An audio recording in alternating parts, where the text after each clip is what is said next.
Homestead Miami Speedway. Tony Stewart making his 23rd trip to Atlanta on a Cup car. He has led more laps than anyone since they changed the track to this configuration and has 2 victories here. But he has led some laps here. He's led a total of 790 laps, Tony Stewart has. 200 going into the corner. But I don't think it paid off for him. I think he'd probably been wise to lift out a little earlier. What the guys tell me is it's kind of funny. They let off before they ever get to the corner. But then you got to get back in it wide open and run the whole corner wide open. But you have to get off the gas to get the car to settle. Then you get back in it and try to hold it wide open all the way through the corner. That's all I want right there. 6th for Tony, 29.07. 7th in points. 1 start here. Cars just have so much horsepower, and they make the tires mad a lot quicker than a nationwide car will. Yeah, see, that was just in vain. So far, he's looking pretty fast over the tunnel turn after turn 3. Boy, he got off the tunnel turn really good. I mean, he's a 1/10.5 better than Denny Hamlin right now if he doesn't overdrive turn 3. I mean, the way this lap is going, he may be down in the 52-60s. He has 7 starts here. He's never started better than 7th until now. 171.096 miles per hour, 52. See the line. You can see Carl, he has no tape on his windshield whatsoever. I believe he's got a clear shield on too. So you can see right there how much sun is in his eyes, and he's almost like he missed that turn almost. And I think the tracker pretty much shows you that he either overdrove the turn or he missed his entrance. 199 miles an hour into the corner. I think he missed it, Larry. I think he was just in there late. 3 victories here, 1 front row start. That resulted in a win.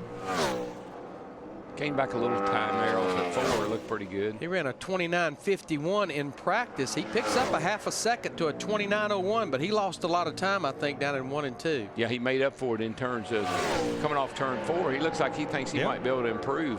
He might play 2 here. But his first lap was 3/100ths faster than Greg Biffle. I'm glad he's doing it, though, because you always wonder if somebody really went for a second lap, would they pick up or not? And I don't think he's going to lose all that much. He lost off 4 there. You could see the car starting to get loose with him on the exit. Yeah.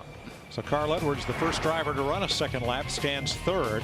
Turning the wheel almost the entire way around this, just a little bit of back straightaway like you're talking about. Not much chance to rest on this racetrack. It is a very tiring racetrack, believe it or not, even though it's small. 18 Richmond starts for Kurt Busch. 1 victory. It came in his last drive here for Jack Roush. 6 top 10 finishes, 4 in the last 6 races in the Blue Deuce. He was 8th quickest in that final practice session. Made a practice qualifying very late in the practice. See what he can do on like lap the way 1. that thing looked. I know he was eating that bottom up. 57 on his first lap. Not quite as quick as A.J. Allmendinger was on his first lap. Kurt comes in here 7th in the points. Whoa, wobbled there. Yeah. He got up off the bottom and got back on the throttle. Maybe just a little too quick. Got the car up the hill a little bit. Got a little loose. He picked the throttle up good, though, off of turn 4 that time, and I think it's going to be good enough. No. 4/1000ths of a second slower than A.J. Allmendinger. Remember when he was racing Stadium Superlights in the Mickey Thompson Series at the age of 15. He won his first race before he ever had his driver's license.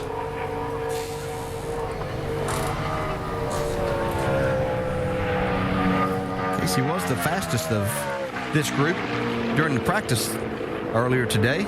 39.76, and he's using the Montoya let's avoid the seams line. Yeah, he's doing that, and you can also see a little bit of shade, so that means that part of the racetrack there's a little bit cooler, should be a little bit more grip, and any grip you can find out there right now is a good thing.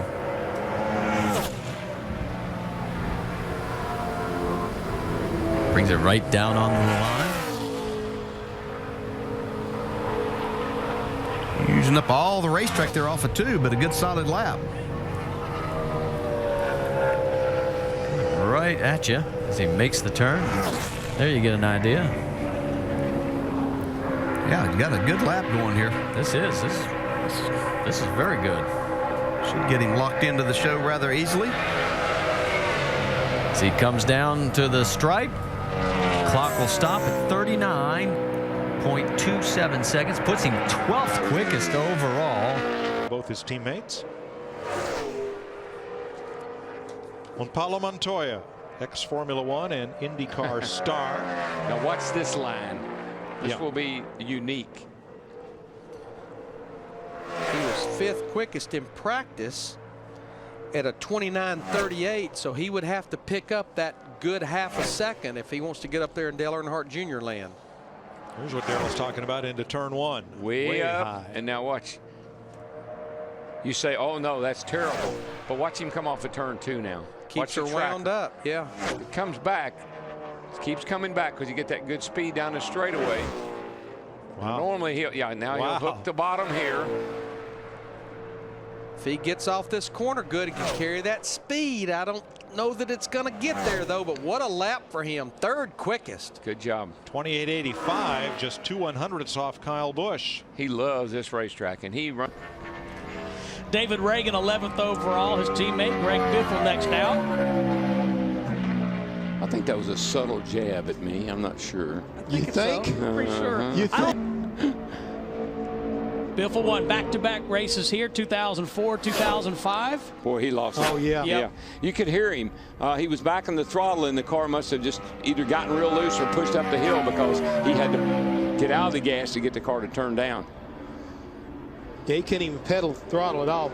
Now he's back wide open right through the 3 and 4, and that's what he couldn't do off of turn 2 a minute ago. It looks tight, Jeff, because he's got It's his. going to be a little too tight. Yeah, Good call there, driver. it's tight. Tomorrow night at 7:30 p.m. Eastern, we're going to dive into something in the 5.5 years I've been doing the show that we've never showed you from a technical standpoint. Ackerman? Nope, you're going to have to tune in at 7:30 Eastern time. Kingpin angle. Kingpin angle. You'll be shocked at what we talk about. It's two parts. Part of it this week, part of it next week from Phoenix. Bump stops. Got to watch. Well, Steve, the thing is right now, you open the door for him one more time as we take a look at Joey Logano, and right quick. I know we're not having NASCAR performance, but he may need to watch because this car handles like it's ill handled right at the moment. Yes, it does. Tracker doesn't like it either. You know, he's coming off the heels of 3 consecutive top 10 finishes, including that 5th place run at Talladega last week. But right, Driver 88, Dale Earnhardt Jr. had a good practice in the National Guard Chevrolet. And he has one front row start here in 21 appearances. Exciting announcement yesterday over Dale Earnhardt Day at DEI. Dale's birthday, and they announced he's going to run the 3 car with Wrangler at Daytona in the nationwide race. Big deal, man. yes, it will. Darrell, what I saw with this run here, his car just was kind of in a 4-wheel slide through 1 and 2, and I think the tracker pretty much reflects it. 21.71 on that first lap. Got his work cut out on this lap. Sometimes slide around like that, the air pressure builds up and you just go slower. Just didn't get a good drive off too, Darrell. Nope, that's a killer corner. Yeah, he's working on being the slowest of our 8 cars. Got off turn 4, and that definitely picked him up quite a bit to a 21.54, just enough to bump him up to 5th. He's not right about that. Every continent of the earth. He's got a lot of work to do to accomplish it. Athletics are involved. It is. Yep. Pretty cool. So here's the Menards Quaker State 4, 29th. That was his first finish out of the top 20 this season. Struggled in practice earlier. It was only 34th quickest. Pretty decent lap. 28.61 puts him 6th quickest. Back here at the Monster Mile, Marcus Ambrose has not had a great deal of success here at Dover International Speedway. His best start was 20th. His best finish has been a 14th. Didn't finish the race here in May. Fell out because of an accident. Getting ready to come across the stripe. We'll see how he does on first lap. And he moves into the 3rd spot of the 4 that have taken time. Look out. And he's just wanting to lay down some rubber up there, right? Well, I think that one lap is just about all. Casey Kane in the Budweiser Ford has 7 top 10 and 11 top 15 starts here, including the pole in 2006 for this race. In fact, since they changed the track configuration, he is the only pole winner to go on and win the race. Boy, I tell you, he got into one. I mean, he nailed it. And back in the throttle, he was out just instantly right back in it. Car looks like it's really stuck to the racetrack. Well, good start, good finish for Kane, because 8 of his 11 wins have come from a front row start. I think he's going to be pretty fast. He gets down in the 28s, 28.92. 191.68 miles an hour. One of the cars that everybody's talking about could be potential pole sitter, including the man who's sitting there right now, A.J. Allmendinger. Yeah, A.J.'s going to watch this lap really close.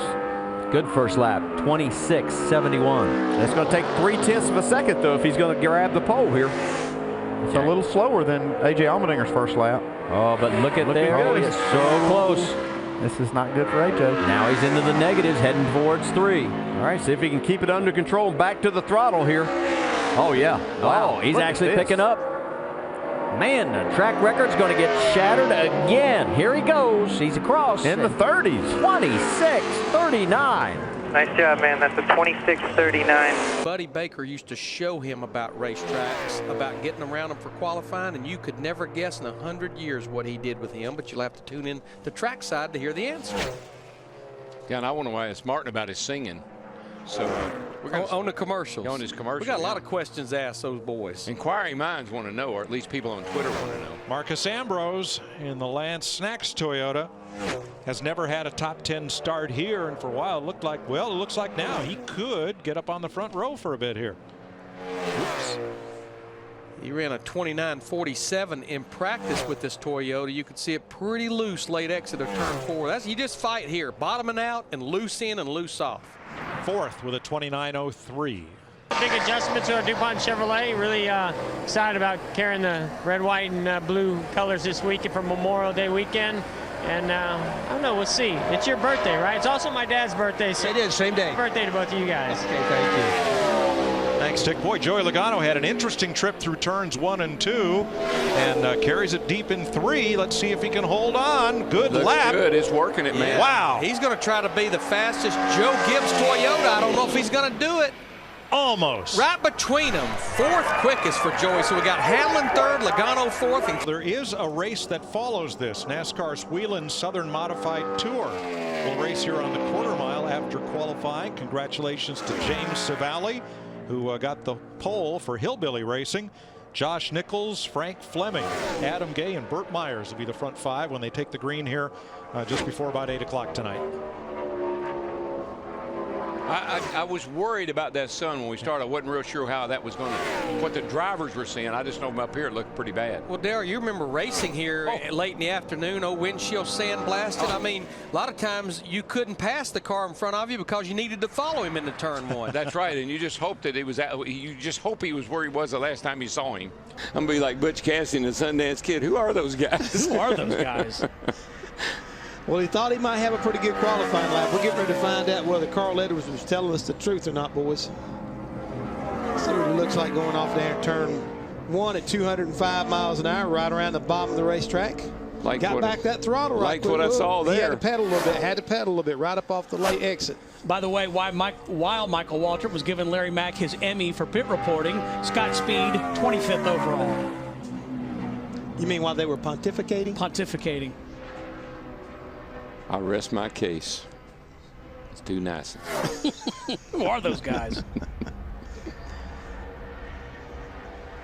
Tracker doesn't look good, Jeff. No. Sounds like the name of a country song. David Pearson holds the all-time record for consecutive poles, 11 at Charlotte for the Wood brothers. There weren't as many competitive cars then as now, so Ryan's 6 straight poles here is really quite an accomplishment in today's NASCAR. But this is the kind of racetrack I think that fits him. And Larry, we talk about, what can guys do when it comes to a place like this? You got to get up on the wheel. You got to suck it up.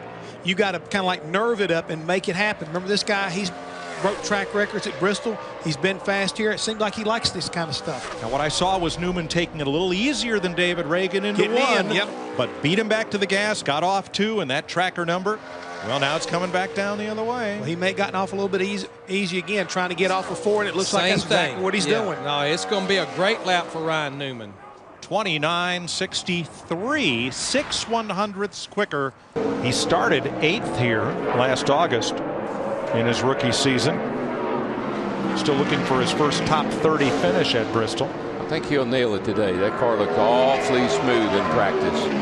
But who would ever believe 4 races into 2010, Joe Gibbs Racing across the board, 2 top 10 finishes. This guy right here has both of them. He got off at 2 really well, best of anybody. Had it by a 10th, and now that margin picks up again. There too. We're big, wow, big 39. Whoa. 15:39. I mean, he beats his time in practice by almost a 10th. Big lap. Something I heard on that car just then was a rev limiter. Better. On this lap?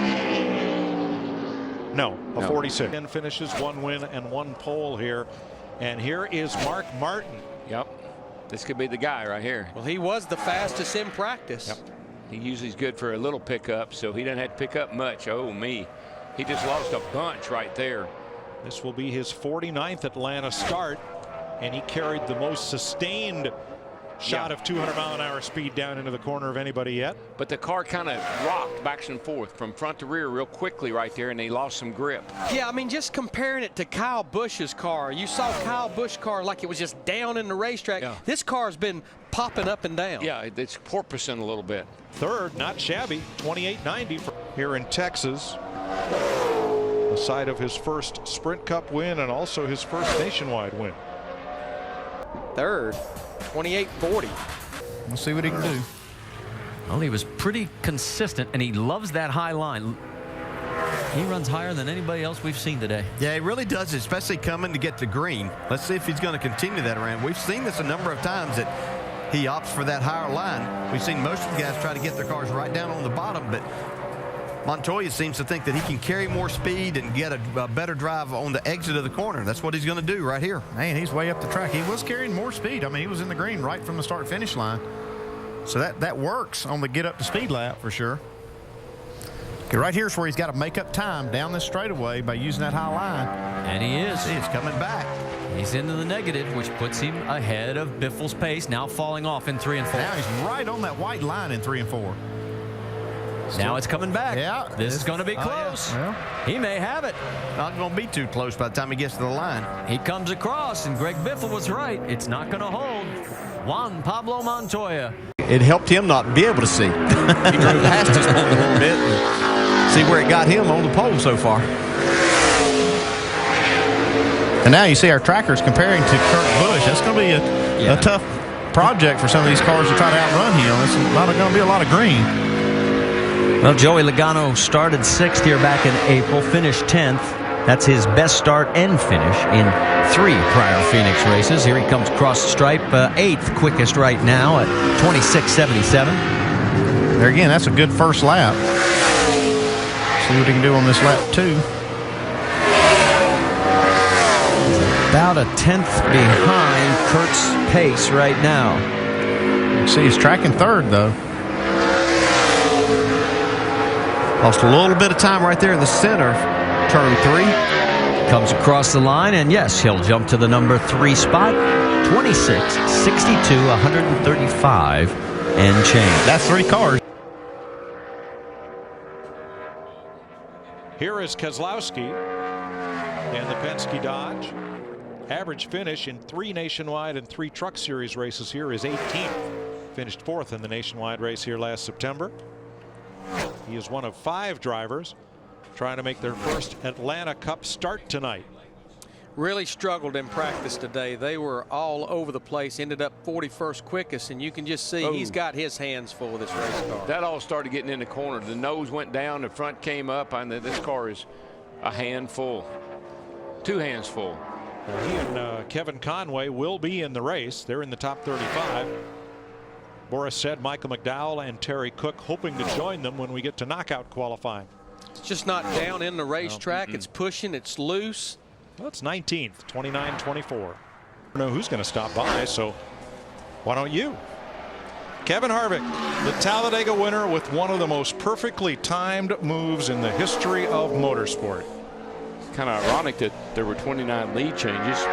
29 leaders. Or leaders, yeah. And he was the 20. And there were one of the 29. A Dale Jr. number of lead changes. Yes. Going to be a pretty good first lap for Kevin Harvick. He's second quickest at a 21:40. You know, I don't think we've given Kevin enough credit for everything he's done. Of course, one of them is going to come to an end this weekend. He's not going to be in the NASCAR Camping World Truck Series race at Kansas. But right now, as we speak, he's in the top 5 in points in all 3 of the top series. He's had a whale of a start to this season, that's for sure. Second lap is a tick slower, a 55 to a 40. So it's Rudeman, Harvick, McMurray. Sounds like a fisherman. You know there's a big one out there. Somebody's going to get it. Oh, yeah. How about Marcus Ambrose? Turned 34 years old this week. You know, a bunch of motorsports journalists rated Marcus Ambrose this week as the best V8 supercar driver ever after those championships in 2003, 2004, before moving here from Australia in 2005 to pursue a NASCAR career. Well done, but the Kleenex Kingsford Toyota clocks in 7th at a 30-12. Cars just running 1 lap. I'm not sure for our top 35 guys if the sun's going to get down far enough to not be in their eyes. Mike, you remember Rosanna Dana, right? Oh, yeah. Saturday Night Live? Yeah. It's always something. That's kind of what Kurt's it can be too hot, it can be too cold. It's not always, one thing, it's another. It's always something. Kevin Conway, the rookie, 36th in owner points, but if they move up to 35th, they would displace their teammate's car. Yeah. And Travis Kvapil, who's in that other car, drove this car at Daytona and then climbed into the 34. Yeah, they're only 7 points behind, outside the top 35. First trip here in a Cup car for Conway, and he's in at 29.99. That's a full second off the pole, but not surprising. 22 Michigan starts for Elliott Sadler. Best finish of 5th back in 2000. We can't, because I've got to believe that this is being Ford's backyard, Roush Fenway's backyard, and you remember how it used to be at Wilkesboro, Darrell, with Junior Johnson. Anytime you go to the home racetrack, you came loaded for bear. You know, one of the things I think that some of these the Roush guys have been struggling with is backwards and forth. The old engine to the new engine. They're so different. They plumb up different. They're lighter, aren't they? They mount different in the car. The motor mounts and all are different. I think it's even messed with some of the chassis suspension parts of the car. So once they get settled in on the one engine, I think they'll be a lot better off. I think they'll run better. Elliott had a whale of a lap going, guys, until he got to return 3 and 4. Yep. Gave back a little bit, still won. Chevrolet from practice. The Office Depot Old Spice number 14 for Tony Stewart. You know, Tony's making his 400th career. Do a back. Well, we've already seen the first bullet from Chip Ganassi's effort. Here comes Juan Pablo Montoya. Came so close to winning this race last year. Started second in last year's race. Led all those laps up until he got the speeding penalty. About 124 of them to be exact. And there we see he runs harder into 1 and 2, where Jamie had lost a little bit. 2 completely different styles. Yeah, he just attacks this racetrack, and I think he's going to win this pole by 2.5 tenths. Yeah, I was talking to some of the team guys. They were talking about how McMurray was trying to run the same setup, and they were running basically the same setup, but he wasn't able to arc his car in as Montoya did. He just never felt confident enough to do what Montoya's doing, but evidently McMurray's picked up something because he's the man to beat right now. Chip Ganassi looking on. He knows what's at stake here. He knows this is probably the only shot he's ever going to get at this trifecta. And he is watching intently as here comes his driver, and he's definitely in the green. So right now it's going to be Juan Montoya, Jamie McMurray, 1-2. Rex Jr. was the pole sitter here last fall. One of 3 top 10 starts in 10 races at this track, where he made his Cup Series debut back in 2004. I mean, really, when you think about Martin Truex Jr., the deck should be stacked. He did the tire test here. His crew chief, Pat Trice, and won this race a year ago with Kurt Busch. Ooh. He about hit the wall at late exit turn 2 there. Ooh. That took a lot of speed off that baby. Because he had to get out of it, or I was going to smack the fence. Yeah, this is not going to be what these guys are looking for at all. I thought this guy had a shot at maybe knocking Junior off the pole, but not tonight. He's bringing that baby to the house. Take Larry. He's learning. He's a rookie. He's getting there. And I'd say, based on the first 9 races, he will be running at the end of this race tomorrow night. And I say by the second time we go around in the series, I think he'll be a little bit better. Jamie McMurray, the Bass Pro Shops Tracker Boat Chevrolet, 17th in the standings with that runner-up finish at Talladega. He gained 3 spots. 14 Richmond races. Never has he led a lap here. I remember him having a really good run in the Nationwide Series car about the time that Chip Ganassi hired him the first go-around to go over there. Had a very bad first turn on that first lap. Let's see if he can crowd her up a little bit here. Lost a lot of time getting down into turn 1. But I tell you what he did. He let that thing roll through the middle in 1 and 2, and then when he picked it up, he was able to stay in it hard. Yeah, I think he just overdrove it the first time in there. He's much better this time. Let's see what he does. Rudeman's a 21:32. There you go, man. P2. Second, 21:40. Jeff Burton will be our next qualifier. This will be his 32nd trip to Atlanta Motor Speedway in a Cup car. He got his first top 10 here, or first top 10 in Cup in his first race here in 1994. Yeah, he's finished 4th here 4 times, and he was 24th quickest in the practice session earlier. See, Jeff Burton's one of those kind of drivers is if his car wasn't handling good, you'd never know it, because he's not going to drive it to the point to where it won't handle good. He drives it right up to the edge. You know, we talked about this in practice today. When you look at the last 5 races, the last 2 of last year and the first 3 of this year, an RCR car has finished 2nd in 4 of those 5 races, including Jeff Burton finishing 2nd. A.J. Allmendinger won a practice session today. Here's the insignia Best Buy Ford and A.J.'s 4th trip to Darlington. And Mike, this track is just like, folks, if you went outside and sat in the sun for 15, 20, 30 minutes in a lawn chair, and you know how hot you get just sitting there, that's how this racetrack is. When there's no cars going around, no air moving around, she gets really, really hot and really slick. Now, A.J. Allmendinger being a Ford, this particular Ford has the new Ford FR9 engine in it, so they're still trying to perfect that thing. Great test for it, 500 miles tomorrow night. A.J. runs a 27:53, so he actually picked up about 3/10 from comedians and more. Fast Track to Fame, Monday evenings, 8 p.m. Eastern. Home track for David Reagan in the UPS Ford, home track for his sponsor. And you could see him work that wheel hard as the tracker moved off just that pole position run. Couldn't carry that much speed off that corner. I mean, he got into one great, but couldn't keep it. Now he's got his hands full. Yeah, and you can just see the tracker continuing to go the wrong direction. Boy, that thing was just sliding in a 4-wheel slide off turn 4. He had one good corner, but he had 3 bad ones. 4 top 10 starts here. This will not continue that string. 29:09 for David Reagan. But turn 2 over there, hitting that those marks in the track, those grooves in the track. All right, as Joey Logano takes to the track. Earlier, Darrell tried to talk JPM out of his sunglasses, and Krista, he didn't have any luck at all. No, not at all. Juan has said these are his sunglasses, so Darrell is still out of luck. But Juan is hoping for you were good here last in the fall. Started 4th, finished 3rd. Can you best that today and on Sunday? Well, we'll see. Today, you know, with the sun coming in and out, it's going to change a little how well you qualify. It's always hard to put a good lap here, so we'll see. I think the big deal, you know, it's to have a decent qualifying and hopefully a good day on Sunday. You mentioned the sun's out. That's why he's wearing those slick shades, DW. His future's bright. I tell you, those are some cool. I believe if Krista had asked him for him, I think he would have given them to her. You think give them to her? I believe he would have. Krista, go chase him down. I don't know if they would be for you. I don't know either. I don't know if those are really my style. But listen, if that's what I have to do, you want me to go get his sunglasses? Yeah, see if you can get them. Tell me when he gets in the car, tell me you hold them for him. Okay, and then take just run. off. Yeah. Just run. Okay, I'll work on that. Joey Logano really bounced it off the apron going down into the corner, taking a little bit of a line reminiscent of Kevin. The track takes on a totally different appearance. The perception and your depth perception actually changes a little bit from the sunlight, bright sunlight, to the night light.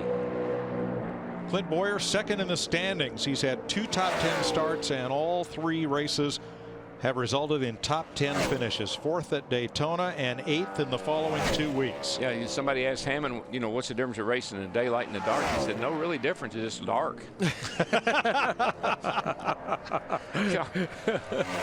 It's just dark at night. But you know, I think it was A.J. Allmendinger that said it earlier when we interviewed him, especially when it's cold like this. I don't know that you want to be one of those last cars, because he's right. You almost get a little bit of dew or moisture that starts getting on the racetrack. Just a whole lot of that has to do with the tire combination. If they got fairly soft tires, they like a cold racetrack. But they're Sam Hornish Jr. qualified in the top 15 his last 2 races here. Last 2 races, and he's run 4 times here. That car just makes me nervous watching it. Sam just cannot get this car in the racetrack. Yeah, when it goes up the racetrack like it did in 1 and 2, the only way you can finally get it to settle down is get completely out of that throttle. Yeah, he's going to be back there with his teammate right now, Brad Keselowski. Kurt Busch right now is 9th.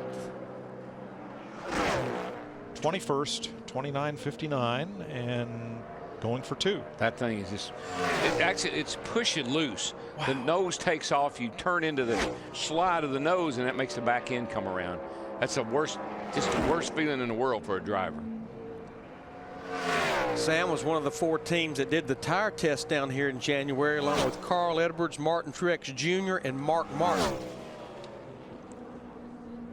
Second verse a little quicker, 29.33. Hornish 4 times he has qualified 3rd here, and he has started top 15 in 16 of his 17 races at Atlanta. And they had a very strange practice agenda during that hour-and-a-half practice. They waited almost 20 or so minutes before they even went out, and so all they did was focus on practice qualifying runs. He may not get the pole, but I bet he's pretty darn close. 7th in practice. Car got loose right there, right in the middle of the corner, big time. Did you see it spark? Yeah, it was upset right there in the middle of that corner, and that just killed that lap. It's going to be a good run for him, but it's not going to get him even close. So he lost a lot of ground there in 3 and 4. I think the car is way loose getting in the corner, and he just can't get it in there. That's surprising. Wouldn't have thought that. Picks up a little at the end to 16th with a 29.08. Chevrolet, Hendrick Power, and Richard Childress, chassis and engineering, as Smith will make his 3rd Cup start here tonight. Right now, Dale Earnhardt Jr. is the pole sitter, and his lap of 192.7 is the fastest qualifying lap ever run with the COT platform anywhere. Yeah, it was at Charlotte last year. We were now 192 at Charlotte last year, but not. This is a skosh quicker. I don't see but a couple more guys that might be able to beat that time Dale Jr. put up there. I don't know if McMurray can, and Montoya maybe, Jimmy Johnson possibly. I think that'll be the ones he has to watch the closest. I believe you're right. Regan Smith was 31st in practice. And Mike, you touched on it. A lot of people may say, wait a minute, why, if he's affiliated with Richard Childress, would he use Hendrick engines? Well, he's honoring a contract that we had with Hendrick. And I've heard a lot of people say